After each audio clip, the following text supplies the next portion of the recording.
il-laħwa tagħna li qegħdin jismawna mill-media, mill-YouTube, ġewwa River of Love hawnhekk il-lejla s-sibt filgħaxija live. Nixtieq nirringrazzja Alla għalikom li qed tisimgħuna u anke tarawna, anke jekk forsi ma stajtux fiżikament tiġu hawnhekk illum, imma naf li kif kont qed ngħid lill-Knisja illi qegħdin biħġarkom lesti ħalli tieklu il-kelma tal-Alla. Għaliex il-mulej jgħidilna il-bniedem mhux bil-ħobż biss jgħix, imma b'kull kelma li toħroġ minn fom Alla. U mnalla mhux bil-fom biss jgħix, għaliex ħanajdilkom xi ġrali llum. Però l-ewwel ħaġa li ħansaqsikom huwa min għandu l-fidi hawnhekk? Jurini show of hands. U nimmaġina li kieku mhux qegħdin hawnhekk il-Knisja li m'għandkomx il-fidi, hux vera. Però l-mulej iridna nitilgħu tarġa' ħafna ikbar mill-fidi, għax għalkemm il-fidi hija azzjoni, kultant l-azzjoni tagħna biskop tajjeb mhux dejjem tkun kif irida Alla. U fil-fatt, il-kelma li poġġili f'qalbi llum biex nitkellem fuq għall-mulej hija mill-fidi għall-iskop. Kollha kemm aħna għandna għan u skop għal xiex qegħdin ngħixu. Però kollha maħna aħna umani u kultant niffukaw biss fuq il-fidi u nieqfu hemm. U ngħidulkom xi ġrali llum. Mela kulhom tixtieq li t-tfal tagħha jieħdu pjaċir jieklu. U wara li sajjartilhom bħas-soltu l-ikel naturali, qbadnija fuq l-ikel mill-ewwel illum, l-ikel naturali, l-ikel spiritwali, ara xi t-tfal tiegħi hawnhekk illum. Għamiltilhom deżerta. U minn għalija li ħajjeħdu pjaċir ħafna biha, għaliex kontili ħafna ma nagħmel il-custard u għamiltilhom bawl custard bil-krema fuq minn dak il-fixfix ngħidlu jienek tajjeb bħal tal-ġelat. Kemm hu tajjeb. U rrid nagħmilhom daqsxejn chocolate chip. Tafu li huma dawk il-biċċiet żgħarek brown ta' ċikkulata fuqhom. U ppreżentajtu fuq il-mejda wara li kienu kielu ikla u li d-dera oġbithom. Il-ħsib tiegħi u l-iskop tiegħi kien sabiħ. U minn għalija li ħajħdu pjaċir jiklu din id-deżerta. U l-ewwel ma daqa d-deżerta kien ibn il-kbir. U ħares lejja ħsibtu ħajajdli grazzi. U tkerraħ waħda. Tlu xi ġralek ibni? Ma qalli, dak mhux chocolate chip li tfajt? Dak il-ħin ma kellix in-nuċċali tal-viċin il-verità ngħidilkom. Għatlu mela xi tfajt? Għalli dam bżar, għalli daqsek mill-iswed, għatlu xinu minn ħalqu. Ullu ma tħanibda bijom bat neħajtilom il-krema kolla. Neħajtilom il-bitċit peppercorn għalli tal-bżar kollu, arġajt għamiltilom il-fix tal-krema u kon zgurd id-darba li mfittex iċ-ċikkulata zakinet kienu ħedej xurxin mamma mija u tfajtulom u kielu u tajċ kem ħadu pjaċir bieħu għattilom il-lejla. Nużadin għal-kelma. Għattilom għaxċemxi jaħwa li ħafna drabi għajdu li yes, ħatitkellem inti l-lejla, aħjar ħanisimaw l-istorja. Għax tafu li ħafna drabi nħob nibda b'xi storja. Kif jagħmel Tom Brown meta jkun hawnhekk, imma dik xi ħaġa li nħobb pjaċir biha. U l-mulej għatlu xi storja, mulej ġesu sentihom. U malajru rieli l-istorja, għaliex l-istorja tmur ħafna li għattilkom li ġrali mal-kelma, mill-fidi għall-iskop. Għaliex jien kelli fidi biżżejjed li azzjoni biex nagħmel l-ikel ħalli wliedi jieklu.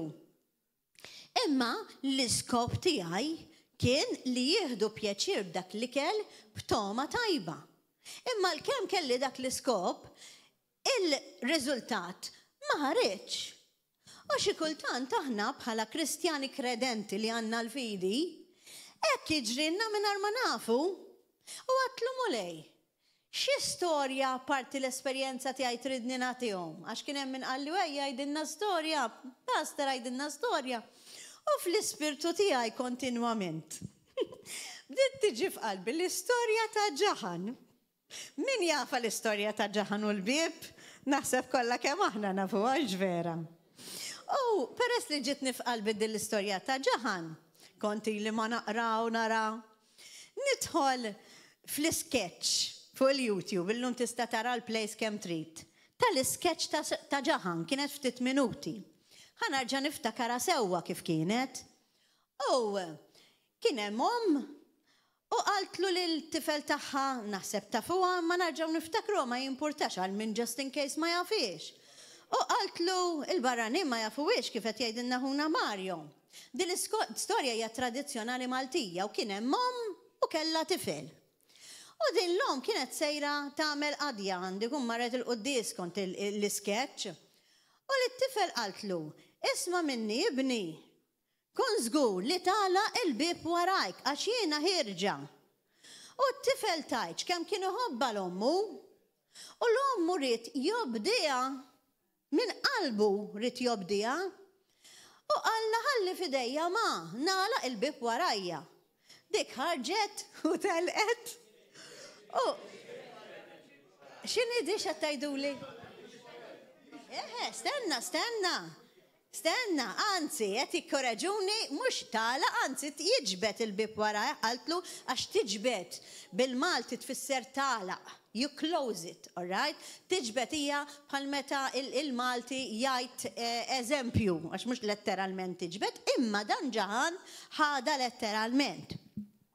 U x'in biġġi biex jala il-bib, dan letteralment ġibdu mill-ganġetta b'kollox u għala ġvera nixtieq nobdija lill-ommi, għal ħanieħdu għalaw. U fil-sketch jidher li insomma kellu l-ktajjen u hekk u beda jimxi bih dan il-bib u wasal fejn kienet ommu qudiem il-quddies qudiem il-knisja. U qalla ma, bdejtek ma, Allaw kifat li inti ġbidt il-bib warajja. U x'in dilhom ratu bil-bib warajh u jiġbdu taħas ħażin. Għax irrealizzat li għalkemm miskin dan ġaħan kellu skop tajjeb, imma ir-riżultat ma kienx l-iskop li iridet. Għaliex il-mara, l-om, l-iskop taħħa kien li dat tifel taħħa jala il-bib meta jimma tkunx edemmek biex inkunu żguri li l-ebda ħallil ma jista jidħol fid-dar u jisraqa. U hawnhekk mhux tab xejtan il-storja ta' ġaħan il-mulej. Għaliex ħafna drabi ħadd ma jieħu għalih inklusi jiena nnifsi bħal ġrali llum. Inkunu bħal ġaħan, mingħajr ma nafu. Intom għattuli ftitilu li kollha kemm intkom għandkom il-fidi, kulħadd olla jdejh. Issa nsaqsikom domanda. Intom li għandkom il-fidi, kemm tixtiequ tobdu l-mulej? Ollu jdejkom min jixtieq jobdi l-mulej. Imma biex nobdu l-mulej vera, irrid ikonna revelazzjoni ta' x'inhu l-għan ewlieni u l-iskop għalfejn il-mulej qed jgħidilna biex nagħmlu xi ħaġa. Għax persuni li ma jafux lill-Alla li ħalaqna jagħmlu bħal dak it-tifel baħnan ħanajduha kif inhi, min għalihom li qed jobdu lill-Alla. Ikollhom il-fidi u r-riżultat jiġi brodu. U għalhekk irridu r-revelazzjoni verament tal-Ispiritu Santu biex itina l-erf ħalli nifmu il-mulej xirid minna llum li jridna nimxu mill-fidi u nitilgħu tarġa l-fuq għall-iskop tagħna. Kemm minnkom tafu x'inhu l-iskop għal xiex intom inħlaqtu? Jiena nafu l-iskop tiegħi, intom tafuh. U ħafna drabi forsi l-iskop mattux il-ħaddieħor u żammejtu għalih. L-aħwa tagħna, aħna rridu veru nobdu l-mulej, imma biex ikonna revelazzjoni tal-Ispiritu Santu rridu infittxu l-ewwel is-saltna. Għax il-mulej għalinna, seek first the kingdom of God and all the rest will come to you. Li fitxu l-ewwel is-saltna talla u dak kollu li intom għandkom bżonn jiena talkom. Qed ikonna dak kollu li għandna bżonn. Għax jekk le, ifisser illi mhux qegħdin infittxu s-saltna. Imma qegħdin nipprovaw noġbu lill-Alla billi nobduh biss bil-fidi u nieqfu hemm. L-aħwa, il-ħsieb tagħna biex mmorru mill-fidi għall-iskop huwa li kollha kemm aħna inħlaqna biex inkunu dawl fid-dlam. Mela l-iskop universali tagħna kollha huwa li nxandru lil Kristu ħalli n-nies li qegħdin fid-dlam isiru jafuh. Mela dak huwa l-iskop tagħna li sirna nafu il-mulej universali. Però il-mulej għandu skop personali. Mhux kulħadd jilħaq dan lan u hawn nies li sfortunatament imutu jibqgħu jgħixu ħajjithom u m'għandhomx idea x'inhu l-lan prinċipali għaliex il-mulej ħalaqhom. Ejja nħarsu l-aħwa lejn nies fil-kelma tal-Alla illi kellhom verament intimità mal-mulej. U kif daw ippruvaw jilħqu l-iskop li Alla kellu fil-ħajja tagħhom ma kellhomx fidi biss, against all odds. Anka jekk kienu bulid, anka jekk daħqu bihom, imma l-fokus kien wieħed, il-mulej ħalaqhom għal dak lan u dak lan żammewh. Mela, ejja mmorru fil-ktieb ta' Nehemija l-aħwa tiegħi. Għax Nehemija huwa persuna ta' intimità mal-mulej, persuna li kien jaf għal xiex ħalqu Alla u ħanaraw l-istorja tiegħu għax irreżista kull mal-temp. Mela ejja nibdew l-aħwa billi mmorru f'Nehemija 2 vers 12. U dan ir-raġel għalhekk. Iva, qomt bil-lejl ma' ftit irġiel oħra, Nehemija 2 vers 12. Imma ma wrejt lil ħadd x'kien nebbaħni ifmuha nagħmel Alla tiegħi għal Ġerusalem. Mela dan mhux biss kien spirat mill-Ispirtu tal-Alla. U kien jaf x'għandu jagħmel għax qallu l-mulej għal xiex ħalqu. Dan ir-raġel il-mulej kien kellmu qallu inti għandek tibni l-ħajt ta' Ġerusalem. Dak kien l-iskop ta' ħajtu. U ma qatx joqgħod ixandara lil ħafna nies. Għax kien jaf li jekk ixandara mhux ħajitqu bih, imma se jagħmlu burdell u jużżufjettaw bih żgur. Allura x'għamel? Ejja naqraw ftit ieħor minn Nehemija u mmorru vers 19. Kien hemm żewġ persuni li kienu għadu tan-nies tal-Alla dejjem insibu l xi ħadd. U vers 19 għalhekk. Meta semgħu li dar raġel kellu jibni l-ħajt ta' Ġerusalem mhux għax tkellem hu imma xraw jibnieh. Meta semgħu Sambulat kien jismu daw, il-Ħoroni jgħidulu u Tobija ieħor, l-uffiċjal Gammom u Ġeżem l-Arbi x'għamlu daw? Bdew jiddieħqu bihom b'Nehemija u l-irġiel l-oħra u żebilħuhom. Imma Nehemija l-aħwa qatt ma qata' qalbu u kompla fuq ix-xogħol tiegħu. F'Nehemija 3 vers 35 Tobija li rid jitħa kien wieħed mill-bulijiet qal qed naqra mill-kelma tal-Alla. 3 vers 35. Ħalluhom jibnu li jridu dak il-ħajt tal-ġebel huwa biżżejjed biex jaħbel għalih xi volpi u jagħmel ħerba. Mhux hekk jgħidulna lilna ħallihom dawk ta' River of Love imorru jisimgħu il dak jew dik u jagħmlu li jridu u bżax issa tiġi tagħhom u jitqu bina u jippersegwitawna u jgħidu kull forma ta' affarijiet kontra tagħna fet morru hemm ajma. Dan kollu għadu u jibqa' u kif qal hija ġesser jiżdied iktar kemm jgħaddi żmien u iktar kemm niġu qrib lil mulej jiġi għalina. Imma x'għamel Nehemija? Baqa' sod. X'għamel Nehemija?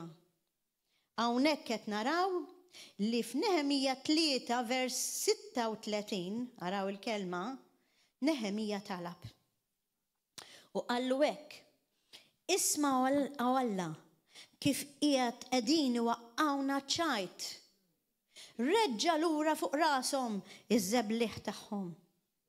Għalkemm nitolbu għalihom l-għadu tagħna biex isiru jafu lil mulej. Nistgħu nitolbu bħal Nehemija? Araw x'inhuma jagħmlulna kemm qed jiddieħqu bina. Reġġa' lura fuq rashom iż-żeblieħ tagħhom.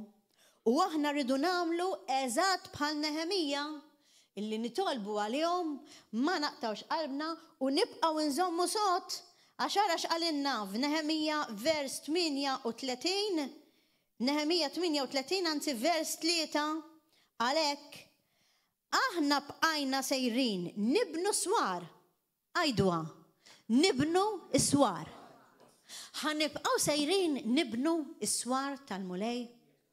Is-swar jirrappreżentaw il-protezzjoni bħalma kien fi żmien l-antik meta l-Maltin kienu permezz tal-kavallieri bnew is-swar f'Malta biex l-għadu ma jidħolx f'pajjiżna. Is-swar huma swar spiritwali li aħna bħal Nehemija aħna msejħin b'mod universali biex nibnu is-swar madwar pajjiżna u jekk jista' jkun madwar pajjiżi oħra kif hemm anke sħabna li marru anke l-Italja x'aħna Nations for Christ, nazzjonijiet tal Kristu, nibnu swar ta' protezzjoni ħalli l-għadu li huwa x-xitan u daw kollha li qegħdin miegħu ma jirnexxilhomx iżjed. Mhux ma jiddixqux bina biss għax jekk iridu jitqu. Imma li ma jaqdawniex qalbna. Dan huwa l-iskop tal-kelma li tani l-mulej llum li ma neqfux biss lejn il-fidi għax kollha kemm aħna għandna l-fidi mbagħad xi jiġi l-Maltem naqtaw qalbna, imma rridu nittolleraw u nirreżistu iż-żufjett. Qed tifhmuni u narġa' naqra din ta' Nehemija 38 vers 3 x'ma qrajtix kollha għalhekk. Aħna bqajna sejrin nibnu swar u billi l-poplu kien kollu ħeġġa jgħid Nehemija ta' dak iż-żmien għax-xogħol ma domniex ma tellajna l-ħitan kollha sa nofshom. U hekk irridu nagħmlu aħna mhux norqdu imma nkunu mħeġġa x-xogħol against all odds, against dak kollu li jgħidu fuqna, against kull żofjett u nibqgħu nibnu is-swar għall-mulej ħalli jkun ta' protezzjoni mill-għadu. Aħna nafu x'inhu l-iskop tagħna u mhux nieqfu biss fil-fidi u l-mument li jiġi l-maltemp nibżaw għax inħarsu lejn ċirkostanzi jew inħarsu lejn x'qiegħed jiġrilna bħala knisja individwalment. Il-mulej ma jimpurtax x'inhu jiġri bil-mod naturali, taf x'impurtah il-mulej kemm aħna żammejna sodi fil-maltemp u bħalma għamelu. Aħna l-Kristu rridu nemitaw, mhux il-bniedem. Għalhekk dejjem jgħidilna l-mulej fil-kelma tiegħu misħut il-bniedem li jibbaża fuq bniedem ieħor imma huwa mbierek il-bniedem li jibbaża fuq il-mulej. Għax x'għamel Ġesu Kristu fil-maltemp? Meta kien qiegħed fil-maltemp bħalma għaddejna aħna intom tafu kemm għaddejna ħafna maltemp anke bħala knisja din is-sena u snin oħra mhux dis-sena biss. Iktar kemm ikun il-maltemp, x'għamel Kristu meta kien qiegħed fuq id-dajsa fil-maltemp? Għad kalm u ma konfonda xejn. U d-disċipli li kienu miegħu bdew iqajmuh. Mallem. Bdew iħarsu lejn iċ-ċirkostanzi lejn il-maltemp. M'inti xtara li ħanerqu. Ma jimpurtakx minna ħammutu. Għamel xi ħaġa. X'għamel il-mulej? ċanfarhom. Għallhom li għandhom fidi żgħira. Ikkalma l-multemp għax kien jafu minnu. U kien jaf. Kellu fidi Kristu. Deskur li kellu fidu. Ma waqax fil-fidi. Kristu kien jaf l-iskop għal xiex Alla ħalqu. U kien jaf li hu ma kienx se jmut fil-maltemp, imma l-iskop tiegħu u l-għan li Alla kellu għalih personali u individwali huwa li kellu jmut fuq is-salib. U l-ebda mal-temp ma kien se jwaqfu milli jasal għal Golgota biex imbagħad wara iqum mill-mewt, juri l-qawwa tal-Ispirtu tal-Alla u jobdi lil-missier biex imbagħad jifdililna lill-uliedu kollha bid-demm tiegħu. Mela jekk kien Alla u nnifsu, Kristu iben Alla nnifsu, jaf x'kien l-għan tiegħu f'din id-dinja, ħadtu xejn ma waqfu. L-ebda bniedem li daħaq bih, l-ebda bniedem li persegwitah, l-ebda bniedem li xtaq jitfaw minn fuq għal-isfel, għax jekk intom taraw l-iskrittura turina li l-Ġesu rridu joqtluh qabel iż-żmien, rridu jitfaw minn fuq għal-isfel għax ma felħuħx.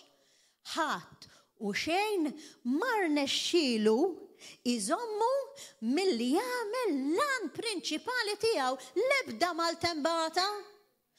Aħna li għandna nimitaw il-Kristu se nagħmlu bħalu, se nirreżistuh il-maltemp, jew se nħallu min jitħaq bejna u jaqtanna qalbna għax aħna m'għandniex idea ta' x'inhu l-għan tagħna u nieqfu biss bil-fidi. Qed tifhmuni?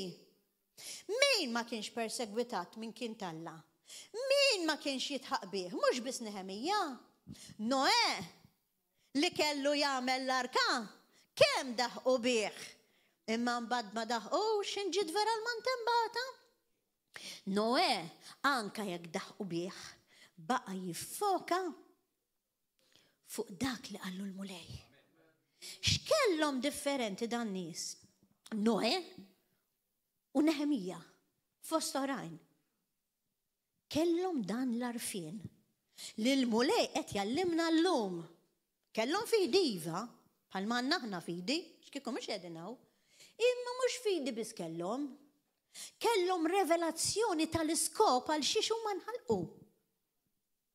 Hemm l-iskop kif għattilkom universali li anka Noè beda ixandar il-kulħadd biex isalva.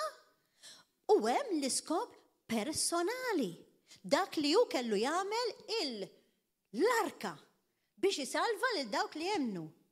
Il-min salva? Lil ftit. Għax ma kien hemmx nies li jemnu u l-maġġoranza bħal Sanbullatu Tobija ta' Nehemija daħqu bih. Mela ma nimxux, ma niġux traxxunati iżjed l-aħwa mal-maġġoranza. Għax inħarsu lejn ċirkostanzi. L-aħwa, għalhekk il-mulej Ġesu meta kienet jikellem il-disċipli u l-apposti u qalulu għax hekk u għax hekk, għax inqalek u ġara hekk u ġara hekk. X'ħares lehom taf x'qallhom hu. Ġesu da tajtu qalkom, tidu tmorru, tidu x'morru intom ukoll. Daqshekk ikkonfonda. Il-mulej jippermetti li jsir xi ħaġa u l-mulej iżomma sħiħa. Bħal-Knisja tal-Alla. Il-mulej jippermetta illi il-Knisja ta' Kristu tinfetaħ f'Malta, f'post li jafu ftit Ġesu, però ma jafuħx personali u individwali, biex in-nies jersqu lejn is-salvazzjoni vera u jagħmlu ħissib ta' ħajjithom veru u ma jibqgħux jgħixu l-ħajja tagħhom għax hawn ħafna nies anke f'Malta li jsejħu lilhom infushom Kristjani, Kattoliċi u ma x'inhuma imma qegħdin jażlu ħajjithom. Darba niftakar li kien hemm mewt ta' xi ħadd minn issa nsemmi min din il-persuna, xi persuna li hija vera famuża ħafna u ma rrid nagħmel l-ebda dell-ikraħ lil ħadd. U d-dinja kollha kienet qed tibki lil din persuna li mietet. U kont qed nisma' persuna evangelist bħal John Bevere kienet jitkellem. U qal, ħaxok x'insema li t-Talija mietet u kien se jaqbad jibki taf inti fin-natural meta jkun hemm xi ħadd li tammira u tħobb jista' jkun Prim Ministru, jista' jkun tibki hu meta jkun hemm il-telfa. Però dar raġel li kellu u għatandu għan tal-xiex u maħluq u li għandu l-intimità mal-mulej mux biss għandu l-fidi u mux biss jobdi l-Alla, sema l-Ispiritu tal-Alla xinnaċ tijaj jisimaw leħni u għallu tibkix għaliha għax għazlet ħajjita. U darba ġrali jakkien. Kienet mietet persuna li kienet ħabibba tijaj meta konna għadna żgħar u mietet vera mhix mistenni u fin-natural ħadxok. U l-istess ġrali jien, xin kont kważi ħanibda nnewwa għax ma stennejtix din il-mewta. L-Ispiritu tal-Alla għalli, binti, tibkix. Għamlita l-għażla tagħha, għażlet ħajjita. U l-mulej fimtu, ma nista' nagħmel xejn issa, ma nistax nitlob għaliha. Il-mulej jgħidilna għandna għażla. U għalhekk jgħidilna għażlu il-ħajja, mhux il-ħajja tagħna l-aħwa. Jien il-ħajja tiegħi meta kieku rid nażilha jien, għażilta bħala professjoni, bħala psikologa nara n-nies, inkellem in-nies biex nagħtihom id-duwa u jitqu jieħdu pjaċir u ma jibqgħux imdejqin. Ta' sekk, dik kienet is-sodisfazzjon tiegħi biex naqla lejxin tiegħi. Imma l-mulej sejjaħli għalan akbar li huwa li nxandar il-kelma tal-Alla li jinqas biss kont noħlomha meta kont żgħira. Jiena żilt ħajti, imma l-mulej poġġieli qudiemi ħajja oħra. Il-ħajja li nkun bħalkom id-dawl fid-dlam li nxandar il-kelma tal-Alla. Ħanażluha verament dik il-ħajja jew nkella sempliċiment niġu l-Knisja jekk darba kultan jew darba f'ġimgħa u ngħixu ħajjitna. Għax jekk għadna ngħixu ħajjitna l-aħwa u minn għalina li aħna Kristjani għax niġu hawnhekk darba darbtejn li ta' f'ġimgħa, qegħdin nitqu bejn nfusna. Għax qegħdin nieqfu fl-ewwel livell tal-fidi u maħniex qed nimxu għall-iskop għall-għan li l-mulej ħalaqna. Ħafna minna jaħdmu normali 8 sigħat bħal ħaddieħor biex iġibu l-għajxin ta' kuljum. U mbagħad jgħajjew, imorru jorqdu bil-kemm għandhom iċ-ċans li jgħidulu good night lill-mulej u bless you grazzi tal-ġurnata u r-rutina tibqa' għaddejja. L-aħwa m'għandi xejn kontra x-xogħol. Aqqas xejn għax jekk ix-xogħol tiegħek huwa dak li Alla sejjaħlek għalih, benfatt. Imma jekk inti dak ix-xogħol li għażilt inti qabel ma konta fil-mulej qed tgħix għalih biex tkollok l-għajxin tiegħek. Hemmhekk li l-mulej ngħidulu li waqafna biss fil-fidi bħala stadju għax il-mulej żgur sejjaħlek għalan u skop ieħor mhux biex tibqa' tmur fl-uffiċċju minn filgħodu sa filgħaxija mbagħad tiġi għajjin mejjed tiekol tinħaseb tbiddel bil-kemm ikollok ċansu torqod. Dak huwa lan tiegħek personali. Imma l-mulej illum iridna żgur illi ilħaqna lan ulterjur li huwa lan tiegħu. Inti li qed tismani, taf x'inhu lan li Alla ħalqek għalih?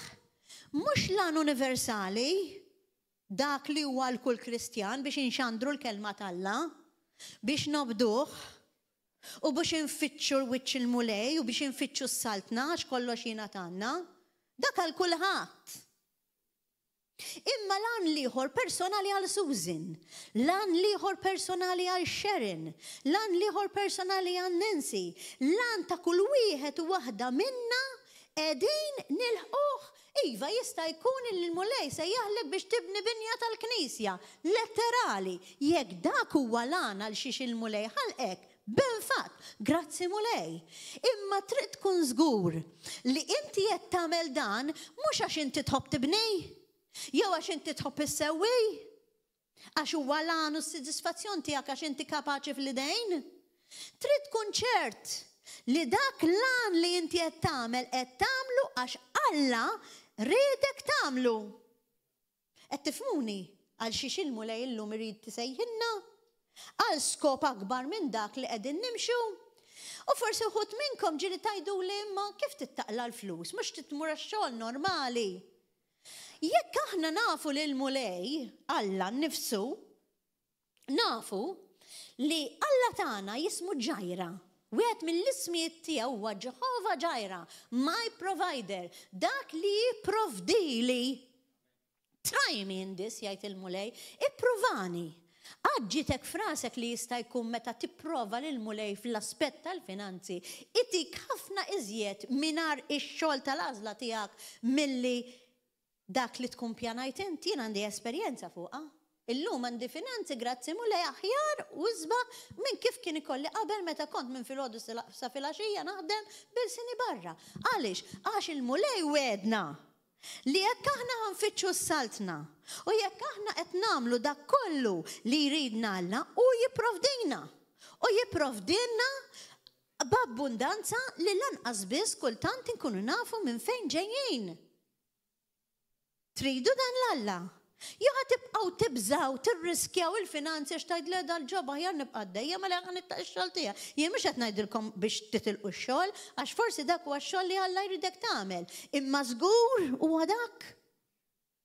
Qegħdin tfittxu wiċċ il-mulej biżżejjed li forsi intom qegħdin tgħixu Malta u l-mulej jridkom għawdex biex nagħti eżempju jew x'imkien ieħor. Se niċċaqalqu mill-comfort zone tagħna u naraw xi jrid jew qegħdin nibżaw. Ma jmurx il-mulej jgħid li xi ħaġa lili illi ma tantx iddoq li għal widnejja. Jekk intu jien irridu nkunu persuni verament Alla, mhux biss irridu nfittxu l-iskop tagħna, imma rridu nippreparaw ruħna li jekk aħna ħanilħu l-iskop li Alla ħalaqna lih se jkollna ħafna turbulanza. U jgħidu li għalhekk aħna ma rridux nisimgħu leħen il-mulex, ma rridux turbulanza. Imma l-mulej għalinna li se jkollkom il-maltemp. Imma għalinna wkoll li fil-maltemp u ħajkun magħna u qatt ma jitlaqna. Aħna veru ħanemnu l-kelma ta' Alla jew ħanħarsu liha biss bħala tipu teorija. Ħankunu bħal dawk in-nies kbar tal-mulej li veru rreżistew. Lawrence, ejja naqra.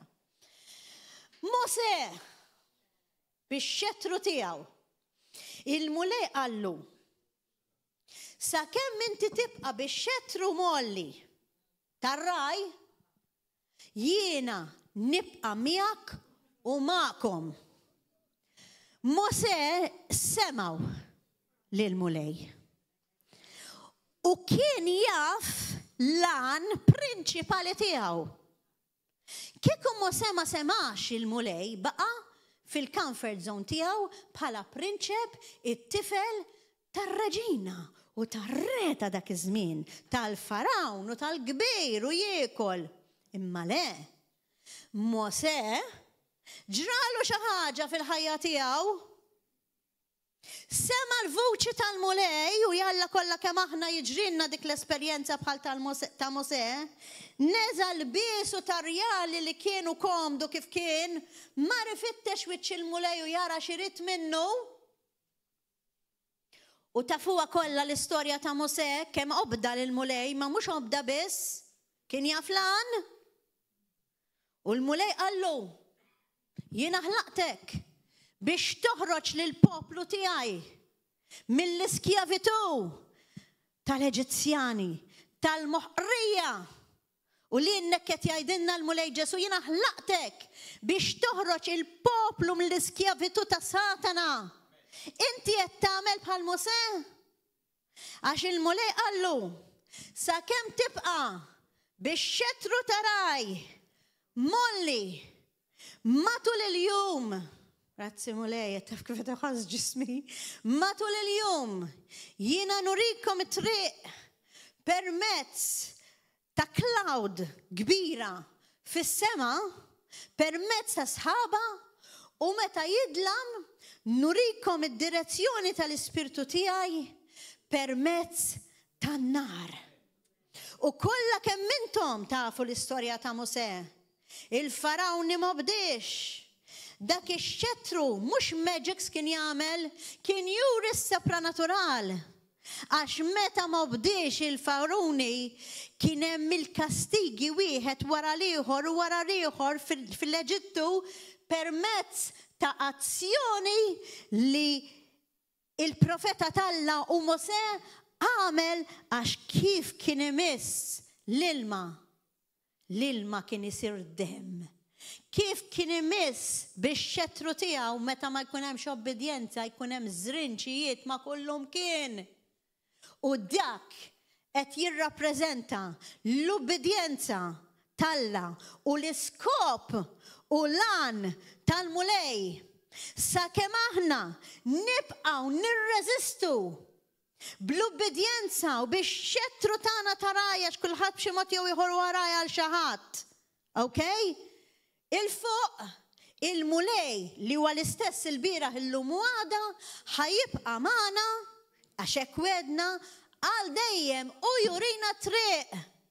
Basta ma ngergrux bħall-Iżraeliti u jiftinna triq permezz ta' dak ix-xettru. Imma rridu nirreżistu l-maltemp. Għax ħafna minna naqtaw qalbna u xin jiġi daqsxejn maltemp fil-Knisja nitilqu l-hemm u mhux fil-Knisja biss, nitilqu l-Kristu wkoll. Nitilqu l-Alla wkoll. Għax nibdew ingergru u ngħidu fuq dak u ngħidu fuq l-ieħor imma Alla għadu l-istess u qalilna sakemm intom ma tgergrux bħall-Iżraeliti jien nurikom l-art imweda. Aħna rridu naraw iċ-ċalla, rridu naraw l-art imweda. Jekk irridu naraw l-art imweda mhux bħall-Iżraeliti rridu nagħmlu għax dawk gergru. Ħadd minnhom mara l-art imweda ħlif dawk it-tnejn li jemnu. Tnejn biss jemnu. U kien hemm Mosè li mar iġib il-kmandamenti. U kien hemm ukoll l-għajnuna li kellu li kien Aron. Brother għajjajt? Melib hemm reżisti. Għax kont se nġiblek l-Aron. Ej, Aron. Ibqa' bih molli. U Aron li qegħdin miftemin minn qabel ħajkompli jgħinu tittollilu jdeħ, ħollilu jdeħ, miskin, mux nizzililu iżjed, sewalilu minnaw. Ħalli jibqa bix-xettru molli. Għax sakemm aħna nibqaw bix-xettru molli, il-mulej li huwa mulej tal-mirakli, ikun magħna sal-aħħar ta' żminijiet u jalla intom ma tagħmlux ukoll bħall-Iżraeliti li ngergru jew nitilqu niġu traxxinati mal-maltemp. Għax il-mulej tagħna llum għadu bħal dak tal-Eġizzjani fejn meta kienu fi skjavitu u l-Eġizzjani marru warahom ħajaqbduhom. L-Eġizzjani għal-bidu beżaw. Ommi ġejjin għalina. Ġejjin immaġina jiġu soldati għaw għalina. Intom temnu f'Ġesu min jemmen. Ħanoqtluh minn ma jemmenx jitlaq il-barra. Kontinu dan, mux għax Malta, barra minn Malta, kontinuament edin jaqtawlom rasom il-dawk li jemnu u l-oħrajn li ma jemnu xeħalluhom. Sa' kem nibqaw bix-xettru molli, il-mulej matul il-jum se jibqa' magħna permezz ta' sħaba fil-għodu u permezz ta' nar tal-ispirtu tiegħu fil-għaxija. Laħwa kontu tafu għalfejn meta Ġesu Kristu tagħmet. U kien hemm min sema vuċi u jgħid dan hu ibni l-għażiż fih insib l-għaxqa tiegħi x'rid jobdi u obda sal-aħħar. U kien hemm min raħamima forma tal-Ispirtu Santu bajda. U min jaf għaliex meta il-mulej wieħed l-Ispirtu Alla lid-dixxipli u lill-apostli. Min jaf għaliex minn flok ħamima deru ilsna tan-nar. Tafu għalfejn li jirrappreżentaw l-Ispirtu Santu. Għax Ġesu nnifsu kien bin Alla kien pur bħal dik il-ħamima bajda. Imma aħna n-nies għandna bżonn l-Ispirtu Alla li huwa n-nar tal-Ispirtu Santu biex jaħraq id-dnubiet kollha tagħna x'aħna maħmuġa mingħajr in-nar tal-Ispirtu Alla. Kontu tafu għaliex aħna kellna bżonn lil Ġesu Kristu li jissalla għalina u jxerret sal-aħħar qatra tad-dem. Immaġina l-aħwa dawk qed jgħajjew ilhom ftit minuti hekk. Aħseb wara Ġesu 3 sigħat hekk. Anka dik biss mingħajr demm u mingħajr swat, għamilha 3 sigħat hekk. Tafu għaliex Ġesu xerred demmu? Għax meta kienet ixxerred sal-inqas qatra dak id-demm, Ġesu nnifsu kien qiegħed iwellet il-knisja tiegħu, l-arusa tiegħu, il-wliedu bħalma mara twellet it-tfal tagħha bid-dbatija u bid-demm. Għandna l-fejn ngħidulu grazzi l-Mulej. Għandna l-fejn tuħċab ċipa kbira tal-li hu lejali lejna. Kontinwament u ma jħallina qatt. Ejjew l-aħwa nibqgħu nirreżistu. Ejjew nibqgħu bdejna l-fuq. U għalhekk xtaqt xi ħadd li kemm il-darba mar il-ġim għax darba kont qed nitkellem maħija Lorenzo għallina kont immur il-ġim ħafna u kont nerfa' ħafna affarijiet. U għatlu mela dak tajjeb, lilek irrid biex tollili. Għatlu xejn inti twil, għatlu jarawk minn wara x'il-knisja twila kbira. U miskin belaħħa. Grazzi Lorenzo, sejn tuħċab ċipa. U grazzi anka tal-fedeltà ta' Ħuna Aron hawnhekk rappreżentat minn Ħuna Ġeżrit tal-Lienu. Daqshekk għamlu ma felħux iżjed. Għalli pastor x'inċempilt il-Lorenz, għalli mhux se tħallini hekk xi pritka sħiħaw. Għatlu serraħ rasek. Għatlu nħallik hekk, sakemm tajja tajjeb. Għalli all right. Daqshekk għamlu, ħattulhom il-ħin kemm damu hekk. Għax ma ħattux.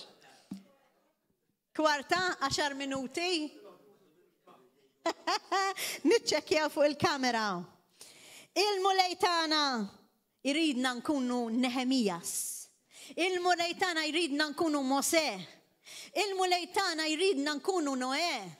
Il-Mulej tagħna jridna li niskopru lan li hu ħalaqna fil-ħajja tiegħu personali. Għalhekk f'Ġeremija l-Mulej jgħidilna 29 vers 11. Jiena naf il-pjanijiet li ħsibt għalikom. Pjanijiet ta' ġid, mhux ta' dani. U mhux ta' ħsara li nagħtikom ġejjieni mimli tama. Xi ġmiel li l-pjan tagħna ta' missierna li qed fis-sema, anke jekk missierek mhux ma kienx iridlek il-ġid, anke jekk ommok ħallietek, għalhekk qalilna l-Mulej tistgħuhom tinsal binhom ma jien ma ninsik qatt, għax hu għandu pjanijiet sbieħ. Vers 12 jgħidilna: intom issejħuli u tiġu titolbuni u jien nismakom. Vers 13 minn Ġeremija 29. Tfittxuni u ssibuni. Meta tfittxuni b'qalbkom kollha, il-Mulej jerġa' jirrepeti vers 14, issibuni.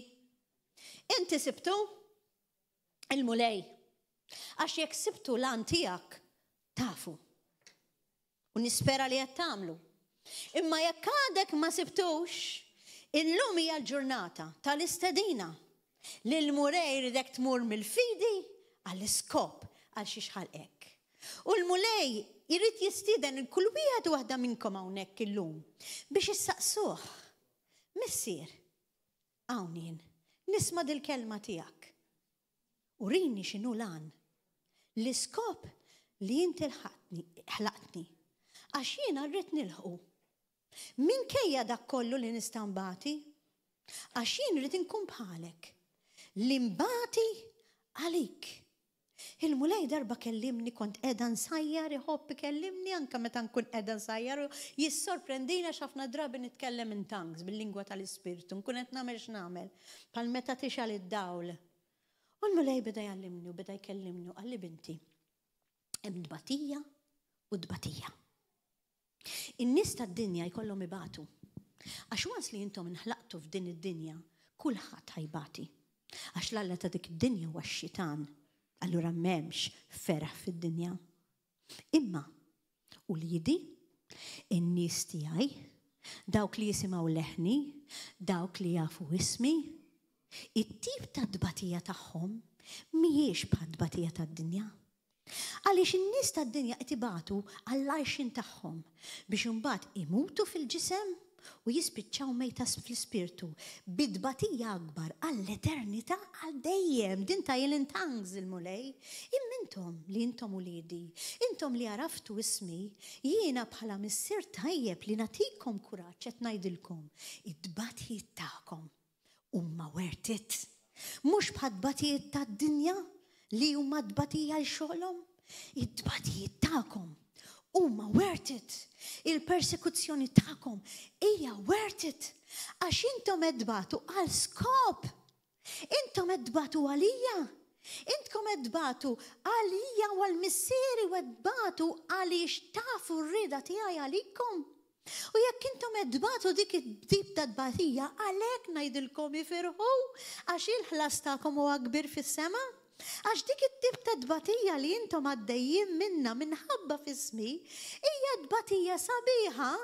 Għaliex il-moment li intom tiġu qudiemi u taraw wiċċi jien ħampattilkom kull dbatija li intom batejtu għalija bil-ġid u jkollkom fer fl-eternità. Allura binti, qed inti għażla. X'tip ta' dbatija tixtieq dbati? Id-dbatija tal-uman li jgħix għalih innifsu, id-dbatija tax-xogħol, id-dbatija tiegħu li twassal għall-mewt. Jew id-dbatija l-ismi li twassal għall-eternità f'kuntentizza. U din il-kelma ta' li fl-iktar momenti jibsin li kont għaddejja minnhom din is-sena. Fil-momenti li jingħatlu missier, jien bdejtek. Mulej, jien ħallejtu xogħli biex nagħmel il-ministeru. Ma niflaħx iżjed didbatija, ma niflaħx iżjed dal-inkwiet. L-istinti tiegħi huwa li nixtieq naħsel idi u ngħix ħajti bi kwiet. Mhux nibqa' responsabbli spiritwalment għal dawk in-nies kollha li tant ħabtuni u min gerger u min jgħidek u min jgħidek. U dak kienet il-kelma li l-mulej tani, binti, tajtek għażla.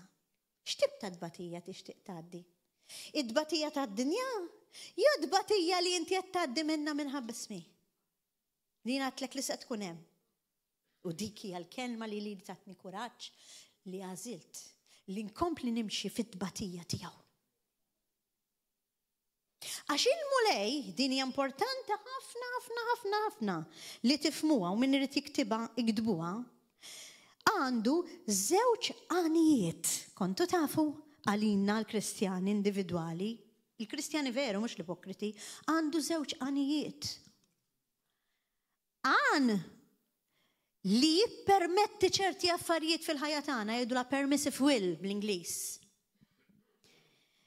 U dak li bl-Ingliż jgħidulu absolute will, lan assolut. Mela ħa ngħidilkom id-differenza. Ejja nieħdu raġel talla mill-Antik Testament li huwa Abram. Abram kellu relazzjoni mal-mulej Alla.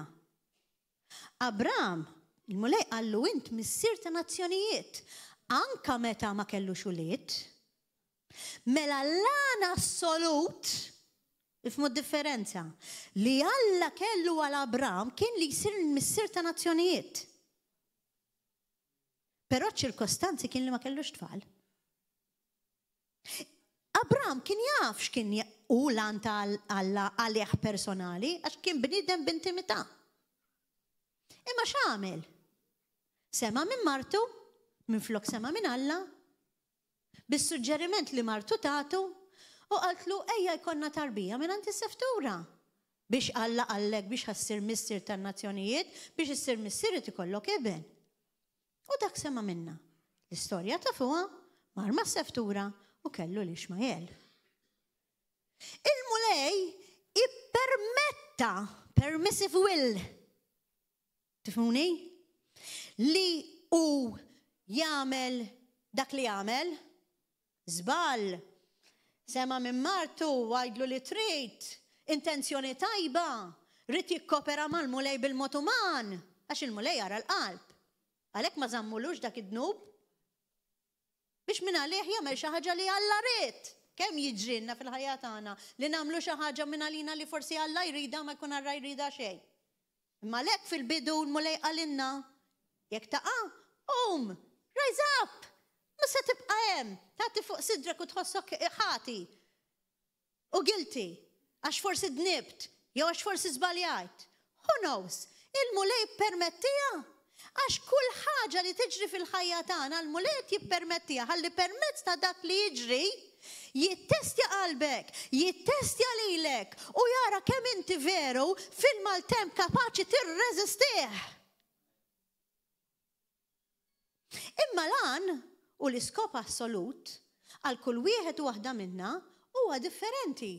Għal kemm hemm skop universali kif diġà fehmtkom li aħna kollha nxandru, li aħna kollha nsiru nafu l-mulej, li aħna kollha nisimgħu l-leħen tal-Alla u nobdu dak għal kulħadd.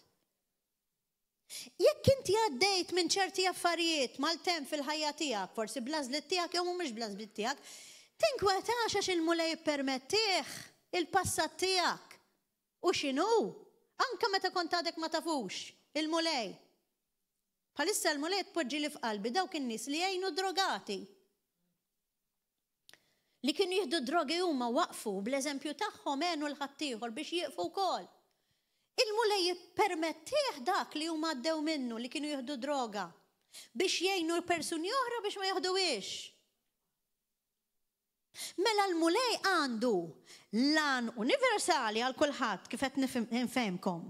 Għandu lan permessiv dak li l-mulej jippermetti fil-ħajja tagħna li aħna ngħaddu minnu l-maltemp l-ebbusija biex u li jsaħħaħna u nirrealizzaw li permezz tal-maltemp ma nistgħu niddependu mill-ebda persuna, mill-ebda bniedem minn niddependu minnu biss, għax anke fejn telqu kulħadd Ġesu kulħadd telqu. Imma baqa frasu il-ħsieb u l-iskop għal xiex u ġim wieled. Kien jaf li kellu jmut fuq is-salib. Id-dixxip li ħallew, l-appost li ħallew. Forsi kien hemm xi tnejn tlieta, jekk ikonna tnejn tlieta li jibqgħu magħna fil-maltemp. Grazzi Ġesu.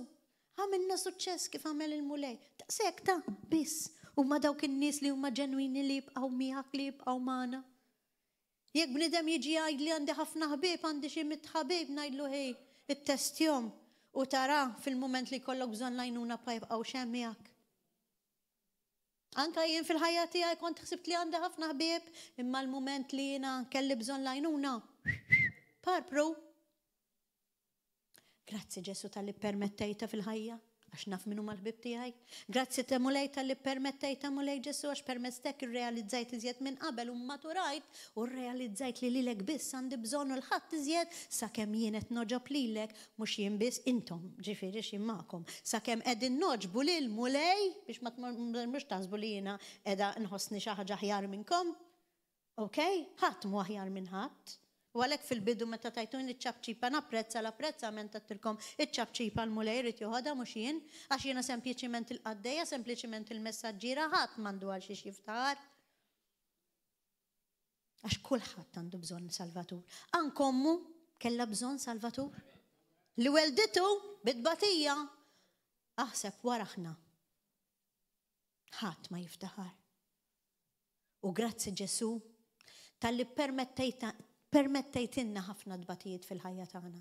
Għax dak li permettejt immaturana, kabbarna, bnejna relazzjoni jisbaħ iktar intima miegħu u llum nistgħu ngħidu ma jimpurtanix in-nies x'jgħidu fuqna, ma jimpurtanix in-nies kemm jippersegwitawna, ma jimpurtanix jekk tax-xogħol jitqu bina, nibqgħu nirreżistu. Għax il-mulej jridna nkunu bħal Mose u bħal persuni oħrajn illi oġbu lil mulej. However, Abraham, għalkemm il-mulej permettilu li kollu lil Ishmael, lan prinċipali assolut għal xiex ħalqu seħ. Għax il-kelma minn fom Alla ħarġet. U jekk Alla jgħidlek li jiena ħlaqtek għal dak l-iskop li intom tiddu tfittxu personali x'inhu, l-iskop individwali u personali tagħkom, Jekk intom tkunu f'obbedjenza u tisimgħu verament leħen il-mulej, seħħu jsir bħalma seħħ ta' Abram, kellu lil Iżak. Minn Sara li kienet xieħa, ma setax ikollha tfal. Kellu. Għax Alla tagħna kif dejt fil-bidu, u Alla tal-aġeb tal-mirakli li jgħix fil-preżenza tat-tifħir tiegħu u fejn ikun hemm hu, kif għattilkom l-eżempju tal-mirakli f'Subajja, mhux biss fis-Subaj, f'kullum kien l-eżempju talla jibqa' jkaxkar mill-Antik Testament sal-lum. Se nitilgħu tar-ġoħra llum biex mill-fidi ma niqfux bis-sem mbagħad il-mument li jgħidulna xi ħaġa jew nisimgħu xi ħaġa nitilqu jew jippersegwitawna jew tqbina ma nistax nibqa' sejrek lejn irrid inġibu minn x'imkien aħjar nagħlaq ħalqi u ma nibqax nippritkalhom. Hemmhekk jirrifletti li int qiegħda f'idolatrija. L-idolatrija tal-flus li xogħolok qed tpoġġi qabel Alla. Lil mulej jgħidilna l-ikbar the root. Money is the root of all evil.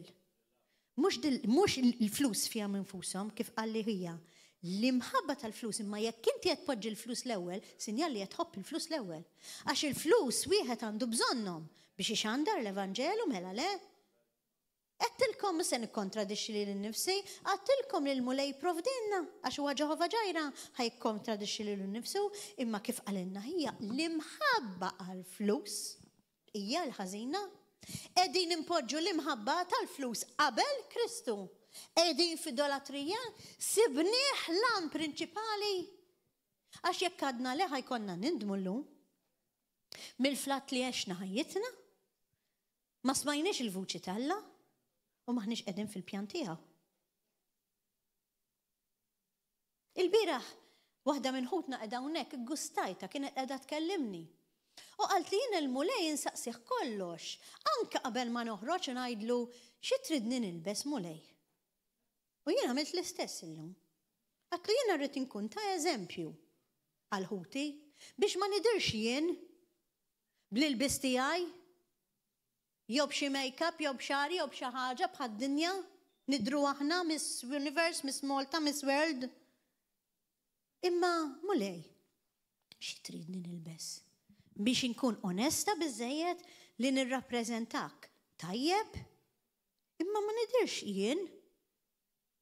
Imma li jibdew jikkonċentraw fuq dak li qed ngħidilhom. Mhux jikkonċentraw fuqi. Fin-natural kont qed nitkellem ma' waħda minn ħuti oħra. Kelli ġakketta sabiħa, lajta. Tlellex, amazing, qatt ma lbista. U bdejt ngħidlu mulej. Illum li ħanitkellem fuq il-pulptu hija l-okkażjoni li nilbisha. Jew nilbes iktar sempliċi. Ma sejt anke l-mulej jurini ċar, ilbes sempliċi. Because it's not about me. U tlellix ta' barra bħalma jgħamlu n-nies imorru d-disko biex jidru sbieħ ma' xi ġuventur. U xin il-biz dan l-iskarf l-aħwa ngħidulkom ħassejtni l-lum. Lajtu minn Sonja Brown. Ħassejtni l-lum bħal Giuseppi. Meta kellu l-coat of many colors. U għatħan il-bsu. Li profetikament ifisser għalija li Giuseppi kien tifel li kienu ħobbu ħafna missieru. Jien missieri jħobbni ħafna. Bata ħafna. Giuseppi għal-Alla tefaw il-ħabs. Gidbu fuqu. Imma l-mulej kemm ollieħ. Il-moment li taħt talent li kien jaf jinterpreta l-ħolm kif tafu intom. U kif ollieħ il-farawn second in command. Fuq l-Eġittu kollu. Dak huwa Alla tagħna. Dak huwa Alla tagħna mhux biex nolew ta' imma jekk irid jollina x'imkien. Għax jien fid-dinja kont iktar għolja minn issa li nżilt fil-fama u fil-lider wiċċi fuq it-televiżjoni. Il-mulej irid jollik. In-nies jitqu bik x'għamlet dik. Imma l-mulej irid jollik. Ħankunu bħal Giuseppi li nibqgħu nirreżistu anke l-ħabs. Qatt ma ħada kontra l-mulej Giuseppi. Qatt ma qallu għalfejn wara li jiena kont leali lejk inti ħallejtni hawn. ħanatikom l-aħħar ftit punti, nagħmlu ndiema u nagħlqu. L-aħwadni kif fehmtkom il-differenza bejn lan tal-mulej permessiv, naħseb fimtuni, u lan assolut tagħna. Irridu nittrasformaw il-ħajja tagħna mill-mentalità ta' ħajjitna għal mentalità divina u l-pjan li għandu Alla. From the natural life to divine life. L-aħwa, meta nkunu qegħdin fuq ajruplan, ħafna drabi jgħidulna biex il-mobile impoġġuh fi flight mode. Ħalli ma nkunux nistgħu nirċievu messaġġi jew nċemplu. Tafu li ħafna Kristjani il-ħajja tagħhom li tirrappreżenta l-mobile qiegħda fuq flight mode. U mhux fuq purpose mode, fuq il-mode tal-iskop tal-Alla. Għax meta tkun fuq flight mode ma tista' tirċievi xejn. U hekk aħna. Meta ngħixu l-ħajja personali tagħna bil-flight mode, ejja niġru ja naġru sar il-ħin, qed imur xogħol, irid nagħmel hekk, irid nagħmel ma bla nifs, flight mode. Ma nistgħu nirċievu xejn mingħand Alla. L-ebda messaġġ għax ikun imwaħħal. Qed tifhmuni l-aħwa x'qed ngħid. Wasal iż-żmien li l-mulej jgħidilna il-mobile tiegħek lilek innifsek, dak li jien nixtieq nibatlek sinjali, dak li jien nibatlek il-messaġġi ħankellmek, għamlu purpose mode. Għan tal-iskop li Alla ħalqek. Għax meta ninżlu mill-ajruplan inbidlu l-flight mode u nġibuh li nistgħu nirċievu l-messaġġi. U hekk kollek qed jgħidilna l-mulejlum, tibqgħux iżjed fuq l-ajruplan. Ittiru. Il-ħajja tagħkom ittir mar-riħ f'sekonda. Imma kunu saqajkom mal-art. Ħalluni nibatilkom il-messaġġi. Għamluh purpose mode. Ħalluni nkellimkom u ngħidilkom għal xiex jiena ħlaqtkom. Ħalli permezz tkunu tafuni bħala ħabib. Għax il-mulek għalinna nindirizzana bħala ħabib. Meta inti kollok ħabib, jew ħabiba, tibatilha messaġġi fuq mobile. Issa jekk dak il-ħabib jew dik il-ħabiba ma tista' tibatlu xejn qiegħed fuq l-ajruplan. X'intimità, x'relazzjoni ħajkollok? U hawn ħafna Kristjani hekk. Bla relazzjoni. Il-mulej qed jgħidilna illum. F'Mattew 6:31, reinforcing it, toqgħodux tinkwetaw ruħkom x'se tilbsu jew x'se tixorbu għax dawn il-ħwejjeġ ifittxuhom il-pagani. Mela jekk inti qed tinkwieta fuq l-għajxin ta' kuljum u rid tittaħdem u tagħmel biex inti kollok x'tilbes, qed tagħmel bħal pagani. U mbagħad nippretendu li aħna Kristjani. Illibera ruħek oħtu hija mill-mentalità tal-iskarzità. Mill-mentalità povera. U bda aħdem. U waħseb bil-mentalità tas-saltna. Għalhekk il-mulej jgħidilna ġeddu ħsibijietkom. Timxux max-xejra ta' d-dinja. Offru ġisimkom sagrifiċċju ħaju qaddis biex tarfu timxu. X'inhi r-rieda tal-Alla fuq hekk qed nitkellem illum? U x'inhu dak li joġbu. Illum qed nitkellem fuq ir-rieda tal-Alla. Li l-mulej jridna nimxu nitilgħu tarġa' l fuq mill-fidi għar-rieda tal-Alla. Mill-fidi għall-iskop. Ħalli r-Rumani 12 vers 1 u 2 nibdew nagħmluh veru fil-prattika u mhux nibqgħu nimxu bħal pagani jew bħal dawk il-Kristjani imwaħħlin fil-fid biss. Skrittura oħra li ġietni fl-ispirtu tiegħi u ktibta hija Luqa 10 vers 4 meta l-mulej qallhom il dawk li evanġelizzaw ġeżret u oħrajn mhux biss għandu jevanġelizza kollha kemm aħna. Teħdux magħkom qal la but, ġifieri taħdux flus, la ħorġa ukoll taħdu u lanqas il-qorq xejn. Ħalli ma tiddependux minnkom infuskom. Iddependu minni biss. Qegħdin niddependu minnu biss. Jew qegħdin nieħdu magħna l-lunch. Għax nibżaw li ma se jkollnax niklu, ma mhux immutu bil-ġuħ sakemm nevanġelizzaw. U jekk xi ħadd minn dawk li tkellem, isaqsik, immin tal-fejn qed tagħmel hekk, għalfejn qed tiġi fil-ksieħ, għalfejn qed tmur fil-ħsħana, għalfejn qed tevanġelizza x'qed titkellem fuq l-isem ta' Kristu. Taf x'irrisponduhom?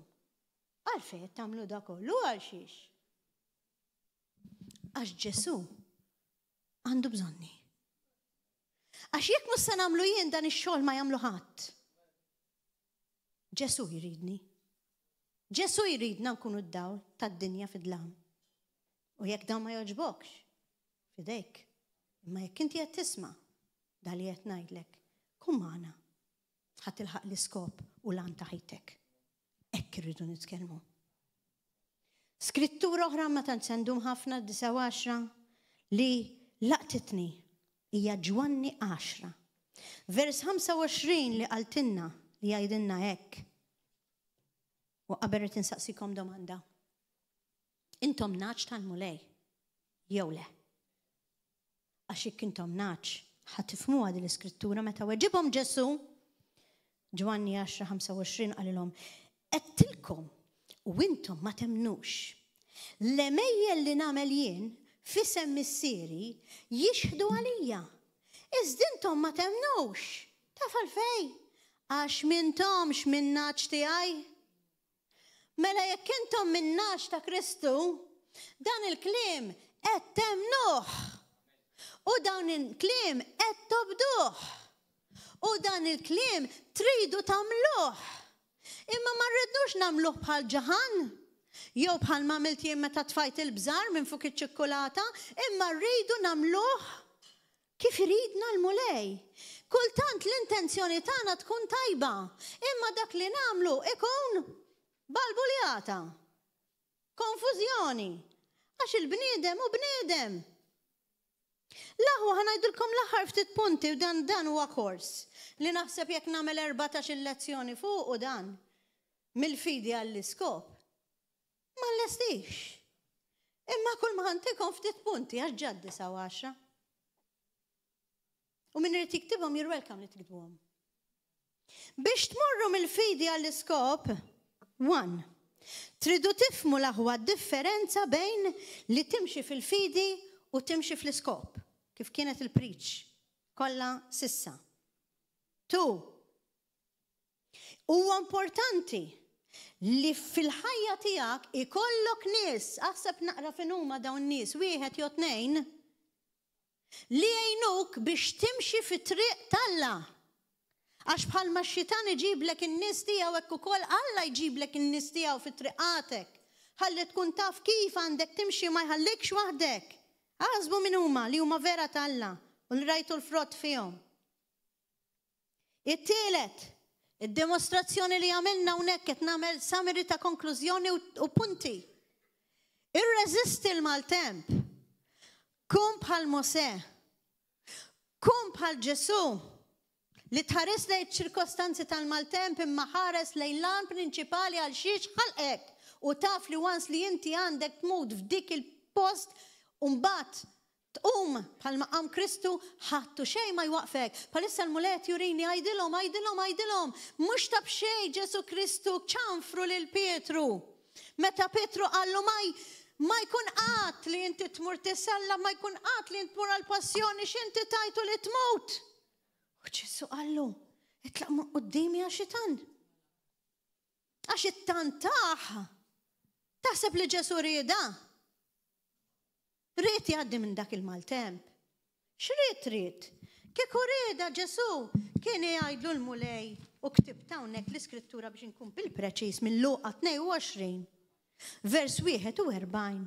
Meta Ġesu qallu, Missier, jekk inti trid, warrab minni dan il-kalċi.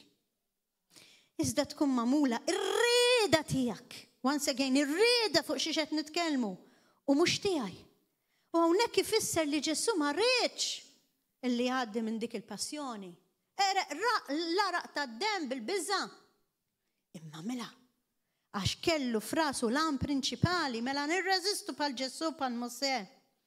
Ir-raba' punt. nirċievu l-unzjoni. Isimgħuni l-aħwa kemm importanti din. Id-dilka tal-Ispirtu Santu biex namlu l-eġubijiet u l-mirakli bħalma għalinna l-mulej u kien jagħmel stess. Nirċivuha. Please, ifmuha. Ħafna nies jħossu jew jaħsbu li huma unti li huma anointed u jaqbdu jitilqu għar-rashom u jibdew jagħmlu l-affarijiet kif iridu huma u jgħidulek minnu l-kap tiegħi jien Ġesu l-kap tiegħi. No. Il-mulej ħalaq l-ordni. U l-mulej għalinna irċiv id-dilka jekk lili u l-pastor dillikna bl-Ispirtu tal-Alla u urina kif għandna niftħu din il-Knisja taħt l-awtorità ta' ħaddieħor biex nagħmlu l-affarijiet bl-ordni. Hekk għandu jsir min għandu dik il-grazzja li jħoss l-mulej qed isejjaħlu biex ixandar u biex jiftaħ knejjes u jagħmel taħt l-awtorità u taħt l-awtorità biex nagħmlu dak li jrid il-mulej. Kulħadd għandu tentazzjoni li jagħmel l-affarijiet waħdu, inkluż jien. Jien kapaċi, ix-xitan jgħidlek. Jien kapaċi tipret, kont kapaċi tagħmel li trid, x'għandek bżonn? X'għandek bżonn? Jien x'għandi bżonnu? Ir-raġel tiegħek x'għandi bżonnu? Jekk il-mulej ħalaq ir-raġel u l-mara li jkunu ħaġa waħda, dilikna tnejn flimkien biex flimkien namlu din il-mixja. Li jiġi tentazzjoni u jgħidlek u mela waħdek. Aħjar tagħmilha waħdek. Toqgħod is-sottomissjoni, tittoqtajtiva meta inti ma taqbel f'xi ħaġa u ejja. Dak huwa tentazzjoni tal-għadu. Ġesu kien ittantat mix-xitan. Adurani, unti kissaltna. Ma waqax għat-tentazzjoni ejjen nagħmlu l-affarijiet kif ridna l-mulej l-aħwa. Receiving the anointing u nagħmluha sewwa kif il-mulej ridna. L-unzjoni mhijiex xi ħaġa li inti tixtriha. Hi xi ħaġa li inti tirċivija mill-Ispirtu tal-Alla. Palissa l-mulej qed jurini fuq din li meta bnidem tad-dinja jkun sabiħ u jmur biex jieħu xi kuruna, pereżempju Miss xi ħaġa, Miss Universe, Miss World. Il-kuruna mhix xi ħaġa li inti tixtriha, imma xi ħaġa li tingħatalek għall-mertu tiegħek ukoll.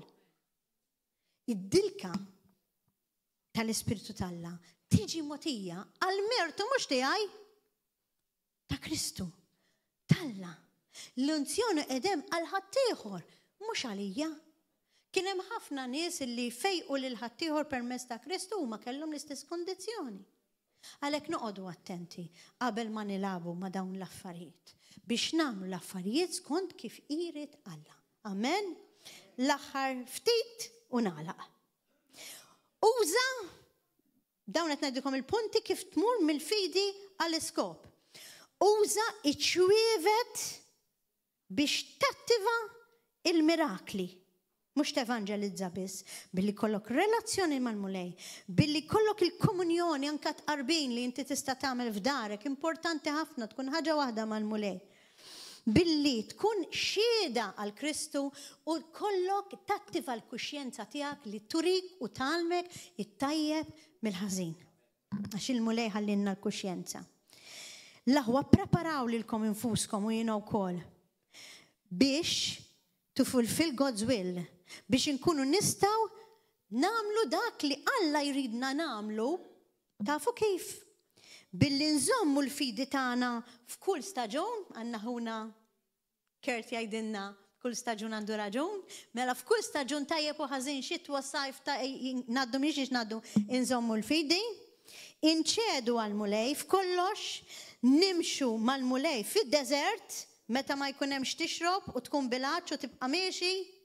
Iżomm komunikazzjoni sħiħa mal-Ispirtu tal-Alla lek il-mulej ħallina l-Ispirtu Santu fid-dinja biex ma jħallinix il-tema għax huwa hu li jispirana x'inhu lantana u l-aħħar ħaġa u mhux lanqas għandna bżonn li nikbru fl-unzjoni għax f'kull ħaġa oħra hemm l-isteps ta' kemm inti tista' tobdi l-mulej permezz ta' dak li hu jtina u l-intimità kbira li aħna għandna jkollna mal-mulej. U nagħlaq bl-Iskrittura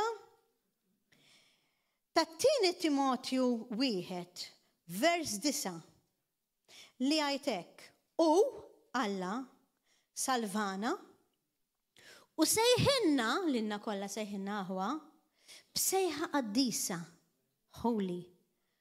Mhux għax qies l-emejjel tagħna l-aħwa. Imma underlined għamluha skont il-pjan tiegħu li huwa s-suġġett tal-kelma tal-lum stess u skont il-grazzja tiegħu. Skont il-pjan tiegħu. Għalhekk ejjew illum l-aħwa li smajna din il-kelma. Nindmu vera?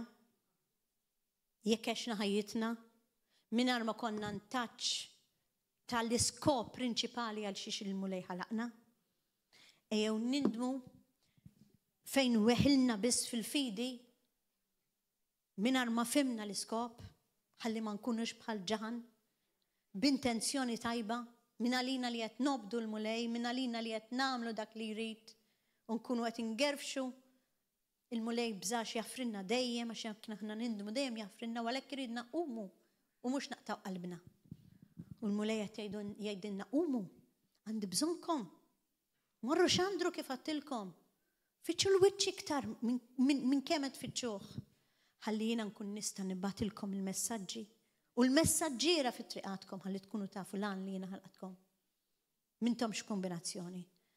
Ma ħlaqtkomx għal xejn aw ħafna nies. Ma ħlaqtkomx biex intom tkunu wieħed mill-miljuni. Imma ħlaqtkom biex tagħmlu differenza.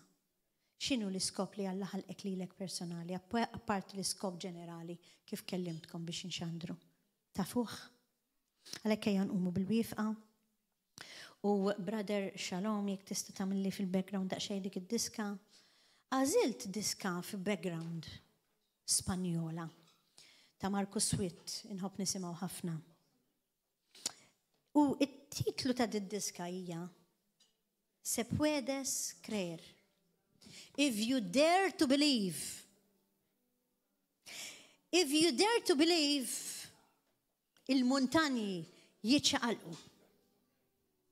Jekk inti temmen lan prinċipali għal xiex il-mulej ħalqek fil-ħajja tiegħek tatwaħ.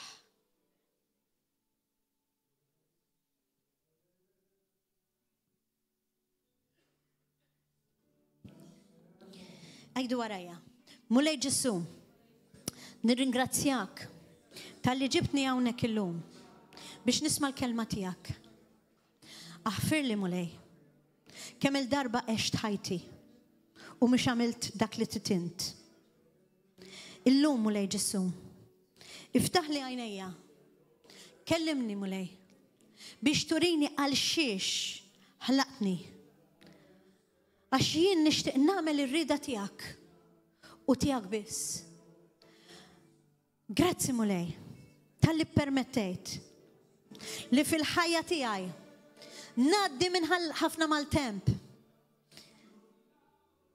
biex niddependi minnek biss. Ejni mulej biex nitla tarġa aktar il-qudiem u nibda ngħixu l-iskop. Ħalli l-moment li nara wiċċek jgħidlek proset. Kont wieħed minn dawk li l-ħaqt lan tiegħi. Wieħed mill-ftit. Grazzi mulej Ġesu ta' din il-kelma that you have cooked in my spirit, mulej Ġesu. Grazzi mulej kemm inti twajjeb kif bdejt nispiċċa. Grazzi mulej Ġesu li għal dawk kollha li jemnu mulej Ġesu, il-muntanji jistgħu jiċċaqalqu. Għal dawk kollha li jemnu il-mirakli nistgħu narawhom bajnejna mulej u bħalma Pawlu. Għajjem mill-mewt mulej Ġesu li dak li waqa' mit-tieqa mulej Ġesu għax għajja. Ekku kol meta ngħajjew aħna mulej ġieli norqdu. Inti tqajjem l-ispirtu tagħna again biex inkomplu mixjin fid-direzzjoni li inti tixtieqna nimxu tal-ispirtu tiegħek mulej Ġesu. Għax inti għadek l-istess il-bira llum u għada. U ma nixtieqx ninsa lill-laħwa tal-YouTube dawk li qegħdin jisimgħuna fuq il-medja li jekk illum l-ewwel darba li qed tismana jew tarana illum irċivejtu l-laħam tal-kelma. Forsi inti kont persuna li ma temmenx, imma b'din il-kelma l-Ispirtu Talla tak lajnuna biex tibda temmen. U li tixtieq inti wkoll li tiskopri l-iskop ta' ħajtek u tatwaħ. Għalhekk ejja nibdew billi ngħidu talba lil mulej urina kif għandna nagħmlu, ħalli l-ewwel tpoġġih il-mulej is-Sinjur l-Alla tiegħek, is-Salvatur. X'il-mulej jgħidilna li jekk inti tiddikjara li huwa s-Sujt is-Salvatur tiegħek issalva. U wara s-salvazzjoni, inti wkoll bħal dawk li ilhom ħafna fil-mulej jistgħu jmorru jxandru bla biża, bħal ma xandru d-disċipli u l-apostli bla biża wara l-Ispirtu Talla ġi fuqhom. U għalhekk għajdu warajja. U min jixtieq iġeddet din it-talba jistgħu wkoll jgħidu mulej Ġessu, illum jiena nġeddet il-fidi tiegħi fik u nagħmlek is-Sejt u s-Salvatur tiegħi. Jiena nemmen li inti miet fuq is-salib u xerrit demmek għalija personali biex tiftaħ li l-bib tal-ġenna mulej Ġessu. Jiena niddeċiedi li millum il-qoddim nimxi fit-triqatek, nobdik u li anka naħfer il-daw kollha li weġġawni. Weġġawna mulej Ġessu. Bħalma miltint fuq is-salib, daqs li kieku qatt m'għamlu li xejn, qatt m'għamlulna xejn. U għalhekk issa nilqa' dan ir-rigal sabiħ li inti tajtni tal-ġenna mulej. Ferħa l-eternità, għax kull marrit nagħmel biss huwa nemmen mulej Ġessu, mhux b'emili mulej, imma b'dak id-demm għażiż li xerret għalija. Għalhekk nirringrazzjak mulej Ġessu ejja nagħtu ċabċipa kbira lil mulej, kbira lil Ġessu, kbira ta' dak li għamel għalina. U min jixtieq tokka tal-Ispirtu Talla, you are welcome li tiġu hawnhekk quddiem fil-waqt li nagħlaq il-YouTube u Facebook. U nistedinkom biex tiġu hawnhekk kull nhar ta' Sibt, li fis-seba' u kull nhar terba' fis-seba' magħna tingħaqdu u anke kull nhar ta' ħadd fl-10 ta' filgħodu bl-Ingliż.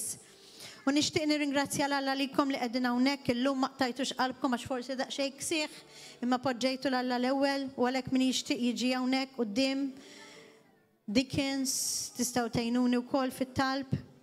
U tollilu ftit Brother Shalom jew minn hemm fil-medja jollulu naqra din id-diska li għalija hija anointed ħafna u tibqa' dej biha you dare to believe dak kollu li inti li ġejt quddiem, inti u inti u inti u inti li ġejtu hawnhekk quddiem qegħdin tixtiequ minant il-mulej illum stess se jkollkom għax il-mulej qalilkom jekk intom you dare to believe